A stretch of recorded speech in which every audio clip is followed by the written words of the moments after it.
that baby you are. Beautiful, beautiful, beautiful, beautiful angel. Love your imperfections, I'll be angel. Tomorrow comes and goes before you know.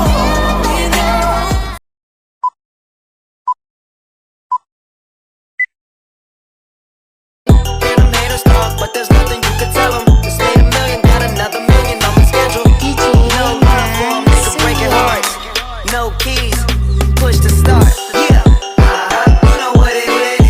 Everything I do it big. Yeah, screaming that's nothing. When I pulled on the lot, that's nothing. Trapped in my town, when you see me, you know everything. Black and yellow, black and yellow, black and yellow, black and yellow. I put it down from the whip to my diamonds. I'm in black and yellow, black and yellow, black and yellow, black and yellow. Yeah, you know what it is.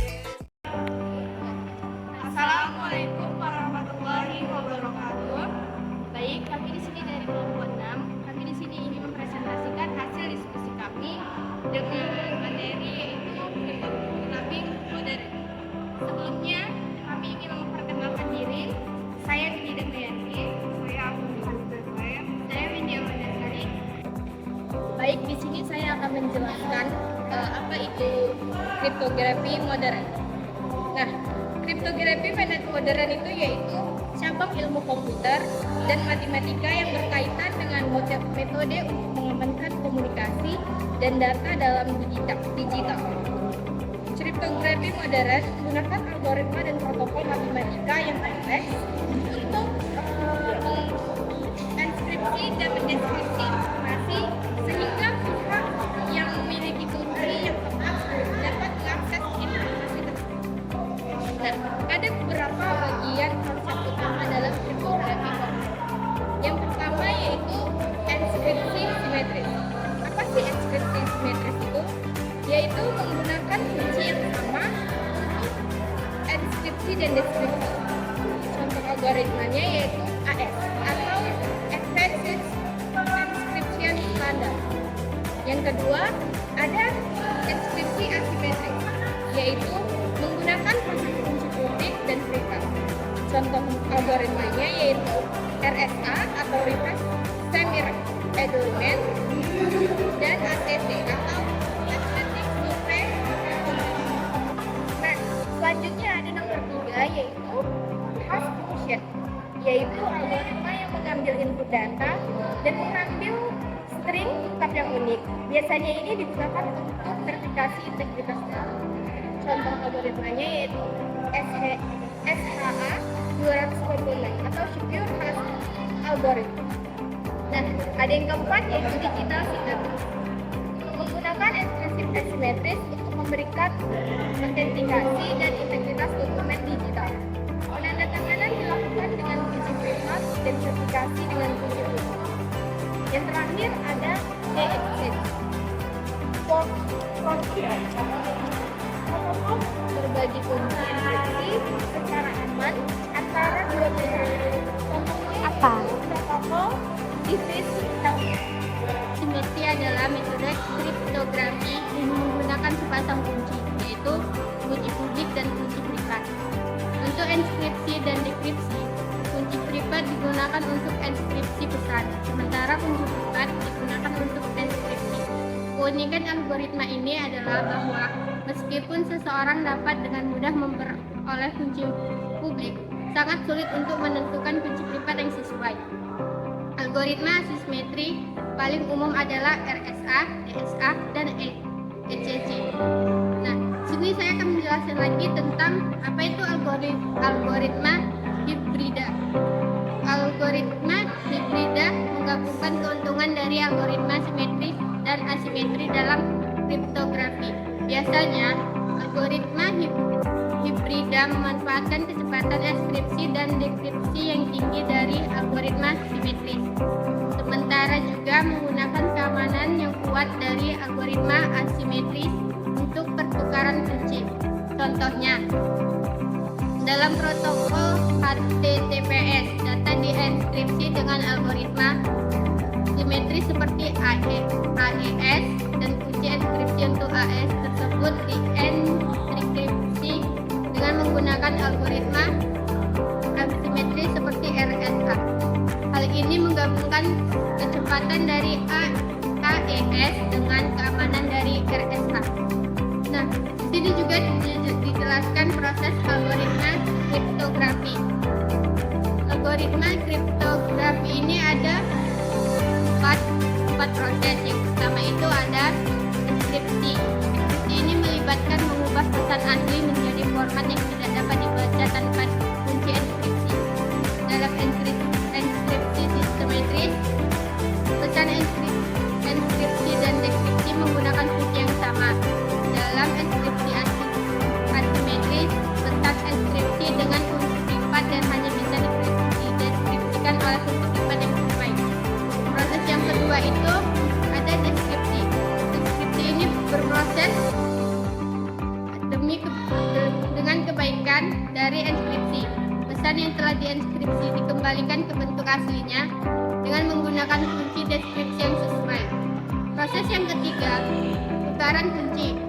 Dalam beberapa kasus seperti protokol deskripsi yang aman, pertukaran kunci juga terjadi. Ini dapat dilakukan dengan menggunakan algoritma kriptografi asimetris di dalam kunci publik di pertukaran untuk melakukan enkripsi dan kunci privat disimpan aman. Nah, proses yang keempat, autentikasi. Beberapa algoritma kriptografi juga memasukkan langkah-langkah autentika untuk memastikan bahwa pesan tidak diubah atau dimanipulasi secara transmisi. Jelaskan kekurangan serta kelebihan dan manfaat dari kriptografi. Apa itu kekurangan dari kriptografi? Yang pertama ada implementasi atau implementasi kriptografi dapat mahal, terutama untuk sistem yang memerlukan keamanan. Yang kedua ada kompleksitas. Algoritma kriptografi yang kompleks dapat sulit diimplementasikan dan memerlukan pengenangan khusus. Yang ketiga itu ada ketergantungan pada kunci. Kriptografi memerlukan manajemen kunci yang hati-hati dan kehilangan atau kompromi kunci dapat mengancam keamanan sistem. Dan yang keempat ada rentan terhadap serangan kuantum. Atau beberapa algoritma kriptografi saat ini rentan terhadap serangan kuantum. Adapun kelebihan dari kriptografi, yang pertama ada keamanan tinggi, yaitu kriptografi memberikan tingkat keamanan yang tinggi, membuatnya sulit bagi pihak yang tidak berwenang untuk mengakses atau memodifikasi data. Yang kedua itu ada privasi. Kriptografi memungkinkan penggunaan untuk mengamankan data pribadi dan komunikasi mereka dari pengamat yang tidak sah. Yang ketiga ada integritas data, yaitu kriptografi dapat digunakan untuk memastikan integritas data sehingga memungkinkan deteksi, modifikasi atau pemalsuan data. Dan yang keempat ada otonomi, yaitu kriptografi memungkinkan pengguna untuk mengontrol siapa yang memiliki akses ke data atau komunikasi mereka. Adapun manfaat dari kriptografi, yang pertama itu keamanan komunikasi. Kriptografi memungkinkan komunikasi yang aman melalui jaringan publik seperti internet. Yang kedua, perlindungan data. Dengan menggunakan kriptografi, data sensitif dapat diamankan dari akses yang tidak sah atau pencurian. Yang kedua itu ada perlindungan data. Dengan menggunakan kriptografi, data sensitif dapat diamankan dari akses yang tidak sah atau pencurian. Yang ketiga itu ada kepatuhan regulasi. Banyak regulasi dan standar keamanan memerlukan penggunaan kriptografi untuk melindungi data sensitif. Dan yang keempat itu ada keamanan transaksi keuangan. Kriptografi digunakan dalam transaksi keuangan digital untuk melindungi transaksi keuangan digital, untuk melindungi informasi keuangan dan mengamankan pembayaran online. Dengan memahami kekurangan, kelebihan, serta manfaat kriptografi, organisasi dapat membuat keputusan yang lebih baik dalam mengimplementasikan solusi keamanan yang sesuai kebutuhan. Nah, baik, di sini saya akan menjelaskan kesimpulan dari materi yang sudah kami jelaskan tadi, yaitu kesimpulan dari kriptografi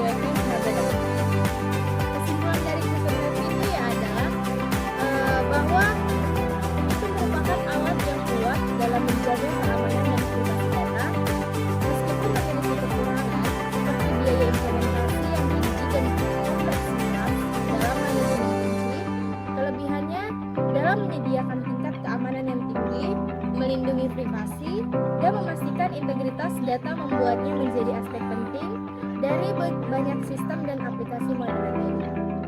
Dengan memahami tentang dan manfaatnya, organisasi dapat menggunakan kriptografi secara efektif untuk melindungi informasi sensitif dan mengamankan komunikasi mereka.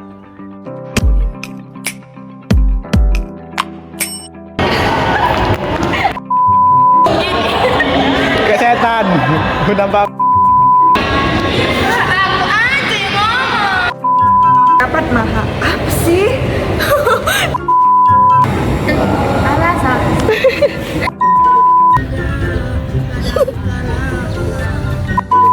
Oh, kasih ya guys. Oh, menarik dan gimana ya?